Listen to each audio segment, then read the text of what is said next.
রবিবার দিন একটু অন্যরকম রান্না না হলে যেন ছুটির দিন বলে মনেই হয় না। তাই আজ বানিয়ে নিলাম বাড়িতে বাসন্তী পোলাও। তো তার জন্য সবচেয়ে প্রথমে আমি গোবিন্দভোগ চালটাকে ধুয়ে শুকিয়ে নিয়েছি। এবার এই পাত্রের মধ্যে ঢেলে নেব। এবার আমি একটা পাত্রে ঘি আর হলুদটাকে গরম করে এর মধ্যে দিয়ে দিলাম। এবার এই চাল আর ঘিটাকে ভালো করে মাখতে হবে।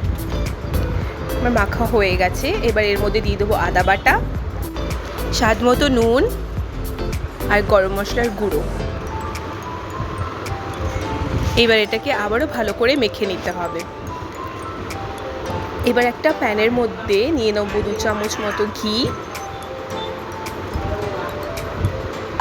ঘিটা গরম হয়ে এলে এতে দিয়ে দেবো একটা তেজপাতা, লবঙ্গ, এলাচ আর দারচিনি দিয়ে এবার এর মধ্যে আমি দিয়ে দেবো কাজু কিশমিশ।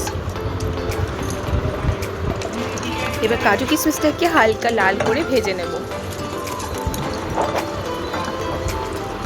এটা ভাজা হয়ে এলে আমি এবারে চালটাকে এর মধ্যে দিয়ে দেবো।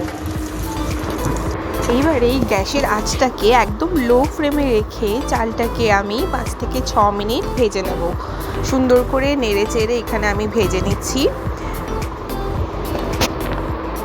ভাজা হয়ে এলে এবারে আমি যে পরিমাণ চাল দিয়েছিলাম তার ঠিক দ্বিগুণ এতে জল দিয়ে দিলাম।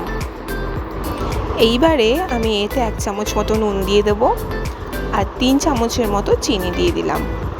নুন আর চিনিটা তোমরা তোমাদের স্বাদ মতো দেবে। যেহেতু আমি 1 চামচ নুন আগে দিয়েছিলাম তাই আমি এখন নুনটা 1 চামচই দিয়েছি। অনেকে এই পোলাওতে একটু চিনির পরিমাণটা একটু বেশি দেয়, কিন্তু আমি যেহেতু মিষ্টি খুব একটা পছন্দ করি না তাই আমি চিনির পরিমাণটা কম দিয়েছি।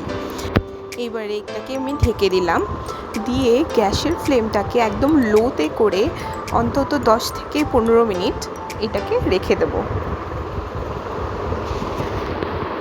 10 থেকে 15 মিনিট পর আমি গ্যাসের ফ্লেমটাকে অফ করে দিয়েছি আর তাতে এতে দিয়ে দিলাম 3-4টে কাঁচা লঙ্কা চিড়ে। এবার পোলাওটাকে একটু নেড়ে চেড়ে ঠান্ডা হতে রেখে দেবো। দেখুন ঠান্ডা হয়ে যাওয়ার পর পোলাওটা কত ঝরঝরে হয়ে গেছে। এইভাবে তোমরা বাসন্তী পোলাও খুব সহজেই বাড়িতে তৈরি করে নিতে পারবে। আজ তার সাথে ছিল চিকেন ঘি রোস্ট। তোমরা যদি এই রেসিপিটা দেখতে চাও তাহলে আমাকে কমেন্ট বক্সে জানাবে। তাহলে চলো এবার প্লেটিংটা করে নেওয়া যাক।